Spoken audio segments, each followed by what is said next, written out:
Your job isn't to scale marketing, it's to learn the language of the customer. And so if you can explain the problem in one sentence, then you're ready to hire marketing. If you can't, then you need to be talking to a lot more customers and writing things down, and really focus on the clarity of what is the problem you're solving, who are you solving it for, and why are you better than anything else that's out there. And if a founder can't do that on their own, then I would start with consultants to help you refine that messaging, and then really figure out how do you make that repeatable. If you're a technical founder, there's a good chance you're spending a lot of time thinking about your product and not nearly enough time thinking about how customers experience it. The problem isn't that founders don't know their products, it's that they know them too well. That's why I interviewed Abby Strong, Chief Marketing Officer at Cribl. She started her career in IT operations and product before moving into marketing, giving her a unique perspective on why founders struggle to explain what they've built, when it's time to hire marketing help, and why your first marketing hire is probably not a CMO. I'm Walter Thompson. This is Fund, Build, Scale. Fund, Build, Scale is for anyone who's interested in learning the basic skills required to launch a startup, secure initial funding, and transform their idea into a sustainable business. Get the newsletter on Beehive or LinkedIn, and subscribe wherever you get your podcasts. And if you like what you hear, please leave a rating or review. Abby, thanks very much for joining me. I really appreciate it. Thanks, Walter, for having me. I'm super excited. So we had a pre-interview. I usually try to talk to guests, kind of line up topics and questions beforehand. And in that, you mentioned that you're not a marketer by trade, but you're a technical product person. How did you get from IT ops to product marketing to leading go-to-market at one of the fastest growing observability companies?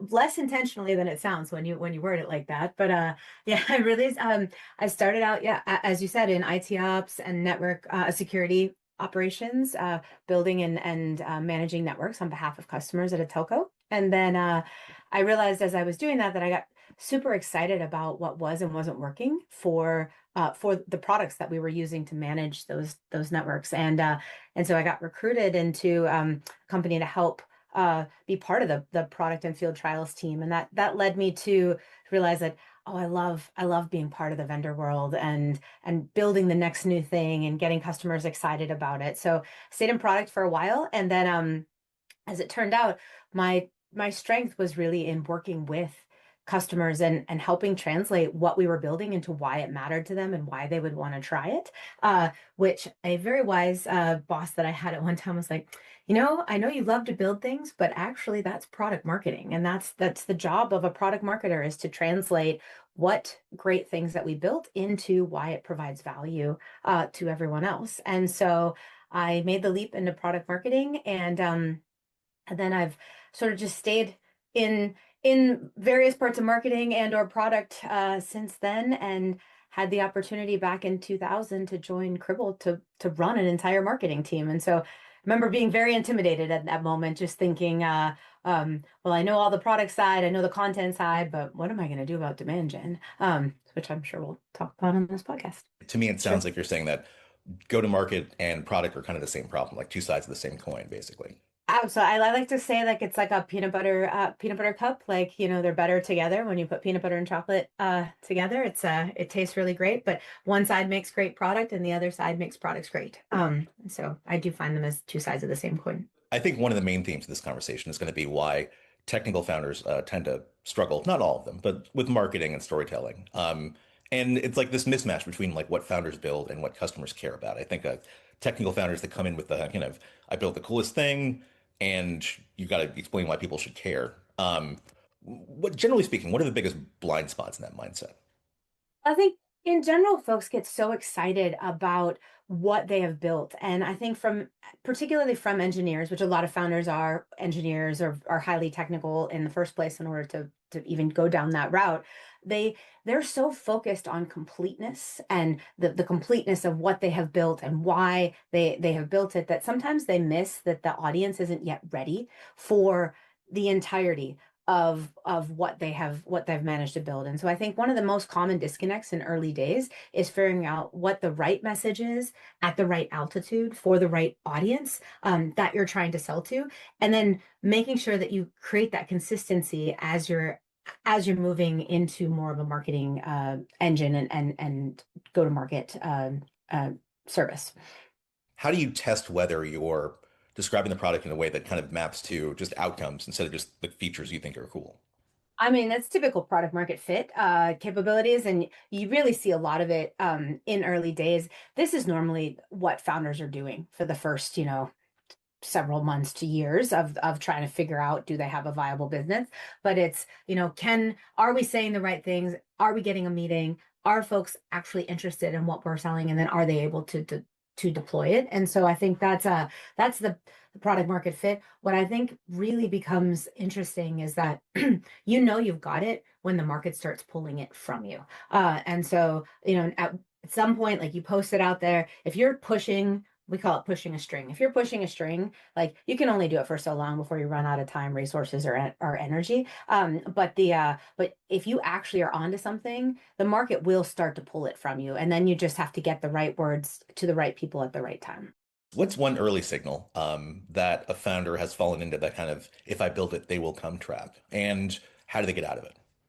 You can usually see it on the website first of their content that they're producing. It's sort of like, oh, we do this thing, but you look at it and you're like, but I don't know why do I need that thing? Like, why is it better for me? Or what is the outcome that it's actually driving for my business? And so you can usually tell, like, people will take a meeting, but they don't take a second meeting. Mhm. Or you can get into a POV, but you don't actually finish the sale. And so they get into this like sort of people might be interested in what I'm saying, but I'm not able to actually fully deliver on revenue attainment.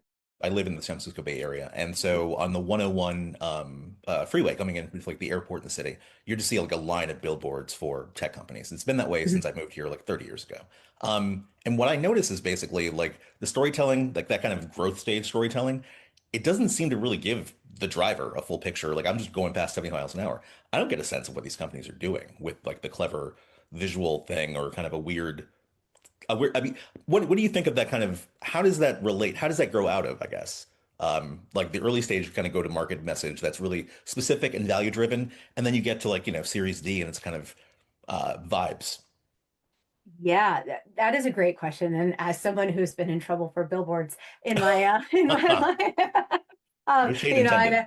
yeah, that's I think that it's interesting because honestly, that kind of out of home media, oftentimes it's better in a later stage company where you already have a brand and now you're making like your customers and folks feel good about being, Cribble customers or your employees, and it's part of that employer brand, and you're like, oh yes, that's my company, I'm so proud of them, or I want to get other people to work here, I want to go work there because it looks really cool. Mhm. It's not the best way to communicate a value proposition. As you said, you're speeding along, hopefully paying attention to the wheel and not also texting, which, if you're driving on that 101, I know you see it as Never. much as I do.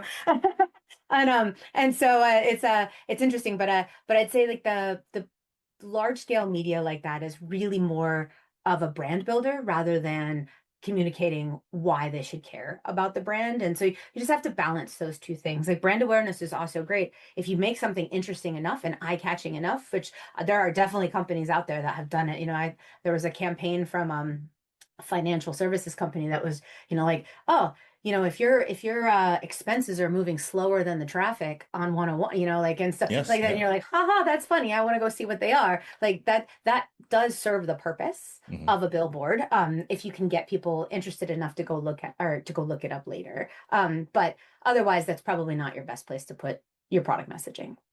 I think I brought it up because I'm wondering if that's something a lot of people, a lot of work in Silicon Valley is based on pattern matching, what they perceive as successful. And so I wonder whether there are early stage technical founders who are driving past the same billboards who are being driven or pushed by that kind of messaging or presentation and not and away from the value thing, but they're just too early for it, basically, is kind of what you're saying.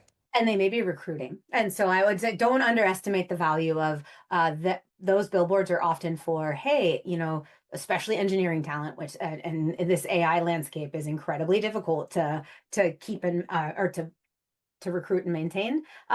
Like you want to make sure that folks know, like, oh, this interesting company is out there. You should come and look for it. But it isn't necessarily demand generating Got it. content. As far as bringing in a resource, whether it's full-time, fractional, like what's too early to bring in marketing people or a marketing professional like yourself? And when is it too late or dangerously late?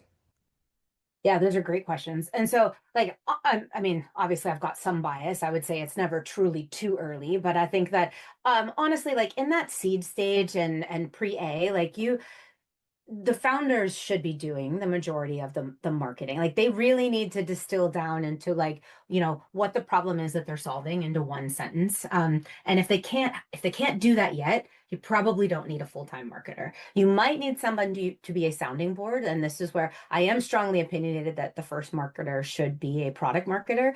It should be someone who can deeply understand who is the customer, what are you building, what is this problem that you're trying to solve, like why, and then why does it matter? Because that is what will drive all of the other content, including your demand generation content in the future. But it's really about creating clarity in the message. And so I'd say around Series A is when I would recommend that you put in like your first marketing hire. You may have consultants, and there's lots of marketing consultants out in the world. You don't have to put them on staff full time, that you can get, an engagement to have, oh, what should our brand look like? What should Mhm. our message be? What should our tagline be? Like that kind of thing. I would always outsource that. You don't want those folks on staff right away because you may change it as you're going through your product market fit Okay. conversations. Okay. Let's walk it back to like the very like between day zero and serving your first customer, early stage. Sure. What would be like what should a minimal marketing stack look like at that point? Like what are the minimal things you need to start, the first three things you build before you even hire a fractional or Well, you need consultant? something to track leads. I mean, and if you're that small in the early days, I mean, you can do most of this on a spreadsheet, and probably get away with that for a little while. And then there's lots of like lightweight tools that you use for real small SMBs that, things like Constant Contact or HubSpot some or sort of thing. whatever. HubSpot, well, HubSpot now has moved into full CRM, marketing automation. And I always said, and I did when I first got here, was like, I will be a HubSpot customer. They have the most amazing content marketing that I had ever come across. Like, that I feel like I knew about them for years before I even knew I was going to be a CMO. And you come in, and one of the things that they do really well is that they have the full stack integrated. So you have your CRM, you have your marketing automation, you have all of your social, you have all of your analytics and things all in one place. That is awesome. If you start, but as soon as you start hiring, sales folks, usually they're going to tell you, oh, we need Salesforce. And once you start getting Salesforce and you're trying to match it up to any other automation systems and a marketing stack, you tend to find you'll get pulled into some of the I would call it the bigger players, and some of the things like Marketo or Pardot or Eloquat, like, all these other big ones that are out there. HubSpot has come a long way since I started over almost 6 years ago now, and I think it can probably hold its own in that space now. But I would start with something integrated, like a HubSpot, or stay on spreadsheets till you figure it out. One of the things that I would always recommend to founders is that people try to tool things too quickly. And what you really want to know is what are you trying to tool for? What are you solving for? So if you can build it on a spreadsheet and build your analytics into a spreadsheet at first, that'll get you so much further than trying to tool something that you don't even know what you want to display yet. What creates really unrealistic expectations between the founder, a technical founder, and the first marketer they're working with? Yeah, I think a lot of that comes down to the trust and the relationship between the marketer that the founders have hired, and as you said, like, how do you set expectations? So I know one of the things that I told Clint when I was first interviewing here, and I told him, like, I like to approach all things as building a product. So marketing is also a product. It's an engine. It's, you can even look at it as infrastructure that you're building. Like, I want to put money into it. What are the results that come out on the other side? Can you show me that, these things work? And it takes time. You wouldn't expect somebody to install new infrastructure in their ecosystem or in their environment, and then you have an ROI within 10 days or 30 days. Like, it takes a while to achieve that. And so I think, he and I chatted about that early on, as I said, during the interview process. But I remember also looking him in the eye and saying, and I also need you to understand that you just have to spend money. Like, some of it comes down to, it takes dollar. It does. The billboards that you mentioned cost money. The events cost money. Like, building content, getting start surfacing content in front of folks, making sure that your name is out there. Those are not inexpensive activities, and you have to not only know that you're investing money, but that you have potentially an 18-month horizon before you actually see all of the results from them. So like, setting expectation. If people come in and say, I can do this on a shoestring, and you don't have to make that much of an investment, they've probably not done it before, would be my initial advice. Like, you don't have to go out and immediately do a huge brand campaign or anything. Mhm. Don't get me wrong, but there is a lot of stuff in marketing, and a lot, like, I don't know if you've ever bought anything for a wedding, but I always was like, you put wedding in front of something and it costs 10x what it would normally cost if you go buy it off Amazon. The same thing is true, like, in some of the market. Like, the amount of events cost is shocking Mhm. to some. And if you want to be there and be seen, you have to just do it. You have to pay the analyst tax in order to get in front of those. And like, that is the job. It is the game that we all play in order to build a go-to-market engine. And so I think folks really underestimate how much it costs to get to go from zero to a marketing engine. While you're ramping up there, during that 12 to 18 month roughly timeline, looking back at your own experience, what are some small wins for you that kind of showed you were on the right track, that were validating the effort? Yeah, I think for us, early days, it was field events were one of the major areas where, because it was and we were just coming out of the pandemic when we were really starting to take off and grow at Cribl. And people were just hungry for time together. So we started with, virtual user groups, because folks weren't ready to get back together in person yet. We started with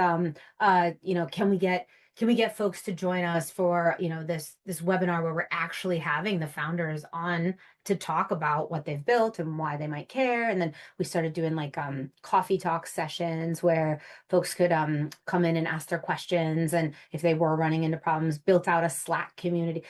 I feel like those were really early wins, because it allowed our users, as they were finding value in the products that we have, to talk to each other, to collaborate, to ask questions. And so we really staffed that up quickly and early to make sure that if there were folks trying our products, they, one, always had access to the documentation.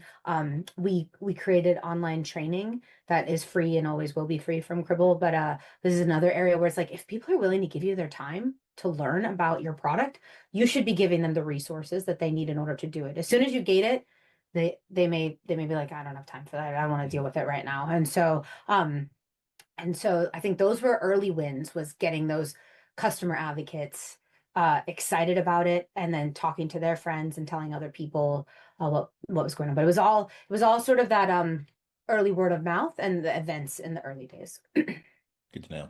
I mean, so at that really early stage, like can you think of one of those that just created the most like disproportional impact as far as like what you learned about the customer community? Honestly, so if I think back all the way to like, oh gosh, it must have been early 2021 when we really started to create.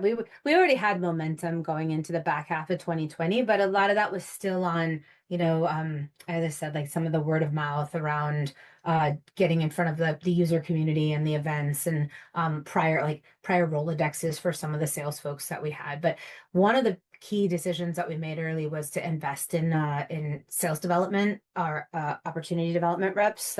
These are the folks that go out and just call. And if you get one that's amazing, that is really like an early company, and you have to find, there's different types, just like there's different types of sales folks, just like there's different types of marketers. Like, but if you get the one that's like really good at figuring out, okay, this gets a meeting, this is what Mhm. customers are interested in, and then they create that feedback loop back into. I would say that was probably one of the biggest and best early decisions that I made coming in, was going, we need to have an SDR who's out there pounding on the phones and sending emails and telling us, like, this is working or not, because it just creates so much scale.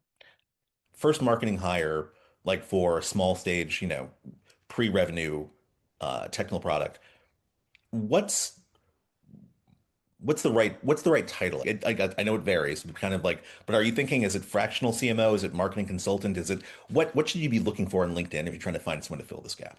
And if you're let's assume that's sort of still seed stage, probably even pre-A, because you don't have any revenue to account for. Um, Honestly, I would probably put somebody on staff because you're going to need a lot of their time. But I would go no higher than director, and I would get one of the jack of all trade folks. Like they are probably product marketing by background, but Mhm. they're somebody who's been around for a while and knows how to set up. They can write content, they can set up a basic HubSpot stack and know how to operate the machinery that's within it. There's a lot of these like Renaissance folks that are out there that are either uh have been like already run a whole marketing team and decided like they don't want to do that anymore. Or they're just sort of they kind of coasted at that level, but they do a lot of different things. And they exist too, and you can usually find those by word of mouth. Like a lot of us know about, okay, yeah, you want this kind of person to get you off the ground. Mhm. And that'll take you through till you do have a series A, and that's when I would put in a VP of marketing. But I still wouldn't probably start with a CMO. It's difficult in these days because everybody's so title driven. But the when I'm hiring folks today, and hopefully if I found a company someday too, I'll use the advice that Clint gave to me, which is like you should always try to convince somebody to come into a high growth startup at the lowest title that they'll accept, because then you get the opportunity to promote them, and every time you get promoted you get a chance to give them more equity, which is, after that initial grant is difficult to get unless you get promoted. And so like if you can get folks to come in at the lowest title that they're willing to accept to do the job, then they have an opportunity to grow with the company and continue to increase their stake in the company. And so, but I would probably start with one of those jack of all trades or Jill of all trades folks, uh, probably mid director level, and that would be the first hire that I would put on staff. If you were a technical founder in this situation, would you rather hire someone from a big, huge, like a Fang or like, a big, huge company where they've had all the resources they would need and they've never had to kind of sweat anything? Or would you rather have somebody who's had real experience, like with anxiety and like, uncertainty? Yeah, And I I mean, mean, it's a leading question, but it's a like, leading question. I know, and we talked about it before, but yeah, for sure. No, you need somebody who knows how to operate like, on a shoestring and a prayer, and is willing to make bets and willing to dive in and get their hands dirty. Like, there are a lot of folks that are so used to having all of these like tools and infrastructure around them. It takes a lot of time and money to get a stack like that built out. And it is not going to happen overnight. And so you really have to find somebody who's willing to, roll their sleeves up and get into it. And like I said, maybe operate off spreadsheets for a while until you really figure out what needs to be tooled and where the gaps are and what things are not working. So I would, but I think one of the big mistakes folks make is they're like, oh, I worked with so and so before I left and started my company, and I should bring that CMO in. And it's like, well, if that CMO is used to having a team of 40 or 50 people to do a lot, when they get back to the point where it's like, no, I need you to update the website. Like it's um you're going to end up probably with an over a bit of a bloated team too quickly, yeah. if they're used to all of that infrastructure. If you're talking to somebody, basically a founder, how would you help them identify that trait though? That kind of someone who like is hungry and nimble and kind of what does that look like? Does that manifest in the room or do you have to kind of suss that out of people? I think both are true, but I would set them off with homework. Put together a presentation, put together how you would pitch this back to me now that you've heard. I mean, that was even part of my interview process almost 6 years ago, and I think it's a really important part of the process is, can this leader actually do things? Like, can they put together a web page? Can they put together? And now with all of the AI capabilities Right. that we have Yeah. at our fingertips, if they can't do that in like a day or two, then it probably isn't the leader for a startup, especially in today's fast moving world. What was a red flag someone showed you in the room that they were too senior or above this kind of work? Usually if they start with how much they need to make, they're already, to me at a startup, that's a pretty big red flag. Like there's obviously a threshold that everybody has in order to maintain their family, no problem. But Yeah. if the very first conversation is like how many people are on my team, or how, what's the comp package before you've even gotten into what the role is or what, equity might look like as part of a startup, they're probably not super startup savvy, Mhm. or ready to make that leap. Now, can they be? Sure. If you reset expectations, they're like, no, I'm gonna try it. Like they may still be an okay bet, but it usually I notice it with those two questions. One is like, what's my comp package as one of the first like five things that they talk to you about, and then how many people are on my team. I think we talked about this briefly earlier, but kind of going back to translating features into outcomes. Do you have an example from your own experience, like either Cripple or someplace else, where you were able to make that connection and it opened something up?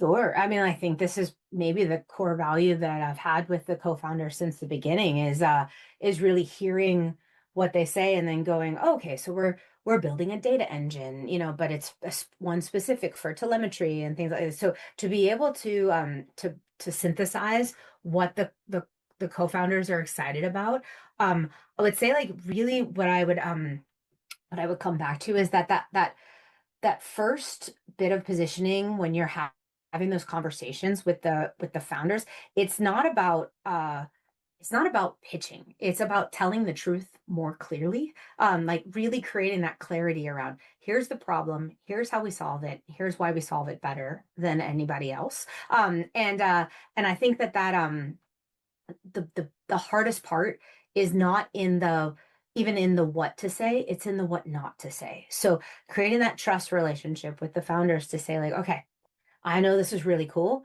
but it's not the thing that we want to focus on right now. That's our second or third conversation. Like what is going to get their attention, which is why I go back to having an early SDR, BDR, ODR, whatever you want to call them in your Mhm. business, to help you refine that quickly and go, okay, they'll take a meeting if I say this. They'll take a meeting if I say that they say no to this every time. Like understanding what not to say and then having that data to take back to the founders and go, I know you're excited about this, but this isn't landing yet. Like we're going to need to seed the market so that they know that this is a problem, so that then they will take a meeting on why they need to solve it.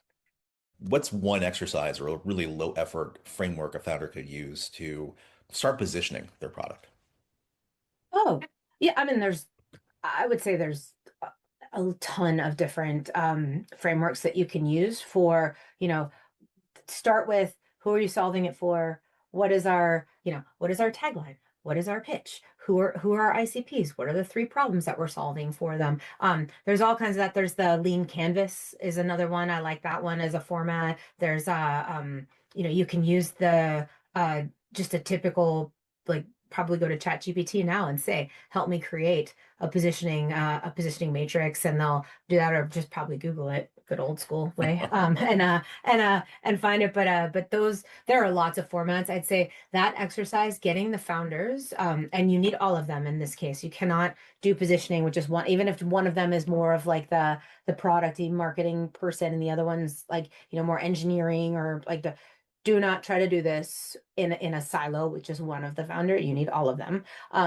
Grab them, marketer, ideally any like product folks that you have, product who's ever's on staff. Everybody gets in a room and starts to have these conversations. And if you structure it well, you can come out with something. And it's not always set in stone. It doesn't ever have to be set in stone, but it is something that you can go test in the market. So I'd say early days, you want to know, who are we? Who are we? What are we building? Who are we building it for? What problems are we solving? And why are we doing it better than anybody else? Or the basic things that you need to solve for. I want to get back to some tactical advice for technical product marketers. So for example, you've gotten hired hypothetically at a technical startup and you barely understand the product yet or the underlying technology. Um, what would be your action plan in that first 30 days as far as wrapping your arms around the product so you actually could talk to a customer and not embarrass yourself or put your foot wrong?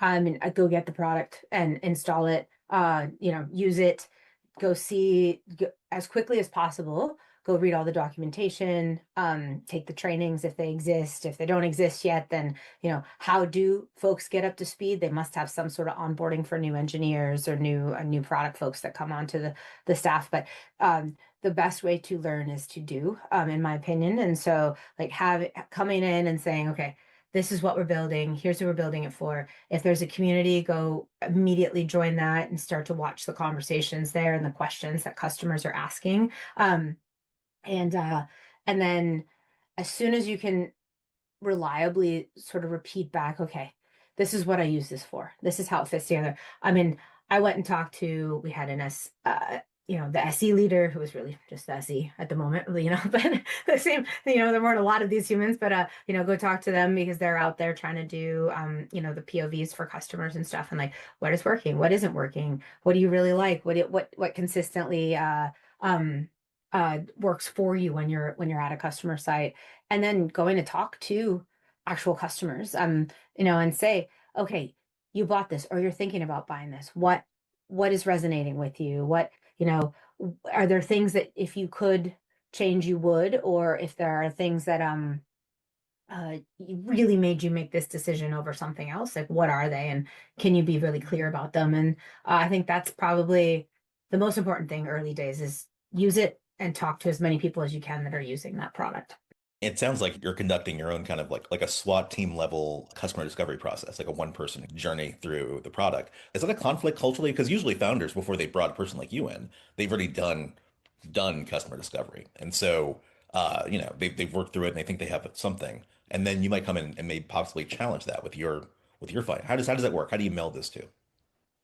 I see it all as incremental. Like, what we add, what we discover, what we learn, would all be like more information rather than at odds with one another. If it is at odds with one another, then something that I think would be really interesting and different and special would be the ability to like uh just have that conversation and say like, okay, well, I know you said this is why customers really like this product, but actually, I was talking to so and so and they told me that, this is what made them choose this or something. And what I found, I mean, maybe I'm just incredibly lucky with the founders that I worked with, is that they took that information and they will go, oh, it's actually not different. Like, you're saying a similar thing in a different way, and maybe we should, it's maybe a communication problem rather than truly disparate information. And so I think having that type of conversation that's one of my favorite. I mean, that's the fun of building, is like, oh, I went and found this out, and like they're like, oh, like this is, I'm so glad you realized that. Like, but it is the same thing. It's just we're thinking about it like this, and maybe we should think about it like this from a customer perspective. So, um, but it does sometimes that takes a lot of wine also. I'm not gonna lie. You joined Cribl, you were employee 30, It's- and it was around like what, pre 4 million ARR, like a really early, still Yes. okay, great window. So Yeah. at that stage, this is exactly kind of like my ideal customer profile, actually. What was the very first like go-to-market gap you identified that you realized you had to close? Oh my. So well, I came in right as the co-founders they had wanted a new logo. And so and I came in knowing that there was going to be a rebrand taking place, and just in time to choose aqua instead of orange or green, which I'm really excited about because it's my favorite color. And but I guess it's teal technically. But it's the but I think the biggest go-to-market gap in those early days where there was no marketing stack. There was no way to distill any of the information into emails or know if things were working or if was content getting consumed. There was really just like a very basic website, very little content, very little data to say was any of the work that was taking place actually working. And so one of the first things I did, I mean, within like 3 days of starting, I was signed up for HubSpot. And so that was a first move, and then getting that automation up and going so that we had a database, so that we actually had a place to email and to track content and social and all of the things that we were doing. And then within 5 days of joining, I actually found out we were closing our Series B, which was led by Sequoia, and so I had about 6 weeks to go from onboarding to uh, announcing our Series B and a rebrand. And so when we talk about a an accelerated Yeah. timeline and ramp, I don't remember sleeping a whole lot those first 6 weeks, but I do remember having a really it was a really fun time. I was building the website like myself, pages of it myself in WordPress, building out content, writing out like what we were gonna stand for, and but the biggest gap was we needed a place to do that all from, and so HubSpot was the place for us. Okay. I mean, this actually anticipates the next question. I was going to ask you what were the first three concrete steps that you felt made progress. HubSpot obviously was number one. What were the second two? Website, it is the place people go and to get your information. It becomes not just for customers all the time, right? But it's also the place where like any analysts that you're working with, press, competitors, like anybody from the ecosystem of the market as a whole, they're likely using your website as the place to get information. And so it needs to be more robust than folks realize. I think we've come a long way in the last 6 years. You can see even the startups with more robust websites than what used to exist. And so I think that's most folks have really realized that that's true, and especially in today's AI world, like having the right type of content that feeds the AI, Mhm. the LLMs is incredibly important. And so making sure that you build for that early is I would call it that a very early investment also. And then as much content as you can generate. It is a content game, and you have to get the information out there. You've got to have the different use cases. You've got to show up, as I mentioned, for the LLMs. You've got to show up for like this is event level content. This is website level content. This is the stuff that we need in order to leave behind. This is what sales needs in order to build emails and things. And so having like a content hub, Mhm. which can be the website, but that has to happen early days because everybody's using that to state the message.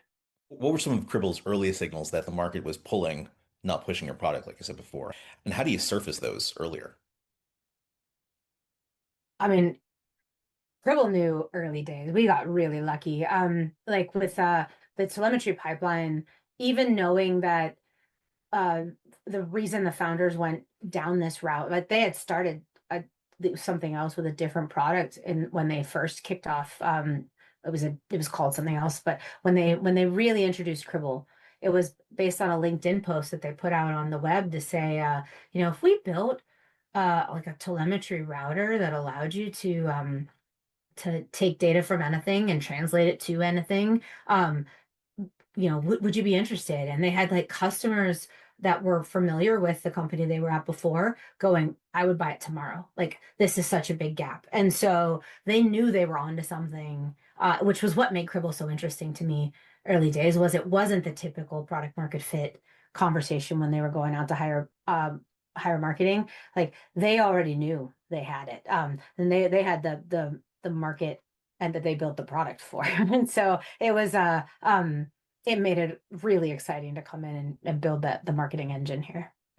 Did you do any like repositioning or kind of nudging the tanker onto a new heading when you came on, or was it still kind of full steam ahead in the same direction?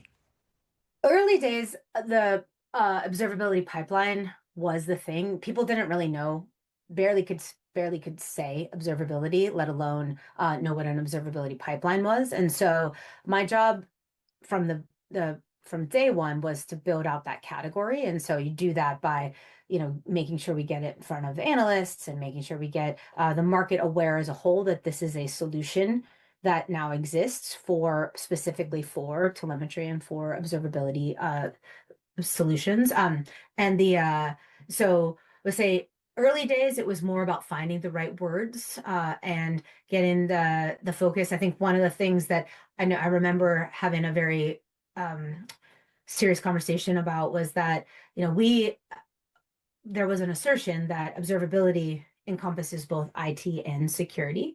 But I think we found out pretty early that actually observability folks and security folks are more like oil and water. They share a lot of the same data. They share a lot of the same tooling. But they do not agree that they are the same team or that their MO is the same, which is fine. It's not like observability is at the top and then IT and security underneath it. But Mm. it's more like observability and security. And so I remember that's one of the reasons that we are the data engine for IT and security is that if we just said the observability data engine or just for observability, we alienate the security folks and vice versa. If we say we're for security, it was alienating the observability folks. So I know that was an area where pretty early days we had to get in front of and recognize that if we want to sell to both ICPs, then we have to make sure that we're communicating in the words that they want to use for their business. Yeah. It's actually, you just brought up something interesting. So category creation, I think it's something that a lot of founders probably aspire to. And I think it's also something, in my experience, a lot of founders tell themselves they're doing that they're just not. So what's a good reality check or even a definition? Like, how do you define a category creating startup? Like, what does it actually look like? What are the factors that make it category defining and not just cool? I think this is where the product market fit is so important. Like if there is a hole in the market and you have something that has not existed and is truly differentiated and is not just an offshoot of something else that you're now naming else, which is also another type of category creation. But like if there's truly a gap where a problem is has gone unsolved, and you create any solution, you will find two things. One is that people will immediately be pulling it from you. And that two, you will find that people were trying to solve it with like a hodgepodge of open source tools or other things and they were putting it together. So like you'll if it's truly a gap, folks were trying to fill it already. And so if you can put like a off the shelf software into a hole like that, you have product market fit pretty early days. And then it becomes how do you get folks to understand that they need this thing? Or not that they need it, I'm sorry, because you've actually established that, but that they need money for it. Because that's probably one of the biggest challenges with category creation is that wasn't budget set aside for Right. it because it didn't Didn't exist before. exist. So yeah. And so it's that's probably one of the biggest hurdles into it. But I feel like for category creation in particular, because people were either trying to already solve it or they're just like, yes, I'll take it tomorrow if it actually does what you say it'll do, sort of thing. I want to wrap up the conversation with some kind of final advice for founders who are between day zero and Series A.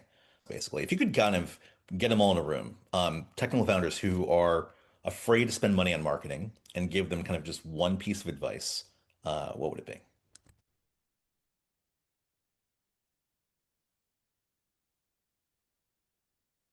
Your job isn't to scale marketing, it's to learn the language of the customer.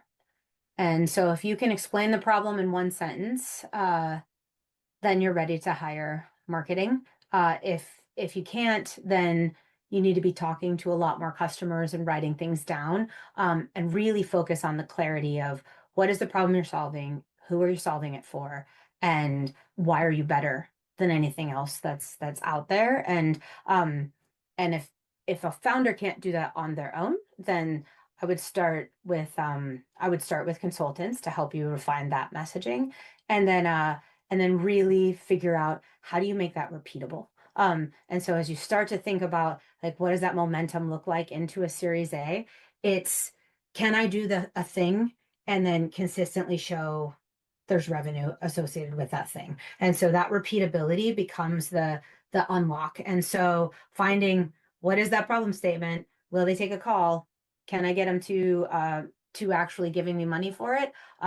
That's I think that's the point at which you need to start scaling go to market, because there is a point where I can joke all day and say like it's never too early to start talking about marketing and figuring out marketing, but you have to start earlier than feels safe. And and then build trust before you chase scale. That's probably my biggest advice. My last question for you. Mhm. If you were a technical product marketer or product marketer interviewing for a job with a early stage, like pre-Series A startup, what's one question you'd have to ask the CEO before you could take the offer? Cool. But I would say, like, I would really want to know uh, what sort of progress they already have, and why what they're building is different than what's out there today. Abby, this has been a super tactical conversation. I really appreciate the insights and the time. Thank you, Walter. It's been great. Thanks for having me. The Fund, Build, Scale theme was written by Michael Tritter and performed by Michael and Carlos Chairez. Michael also composed Ocean, the track you heard at the top. If you enjoyed the episode, please subscribe and leave a rating. It helps more people find the show. You can get the Fund, Build, Scale newsletter on Beehive, follow along on Instagram, and if you have a guest suggestion or a question, reach me at fundbuildscale@gmail.com. Thanks for listening. Fund, Build, Scale is a production of Truth and Soul Media, LLC.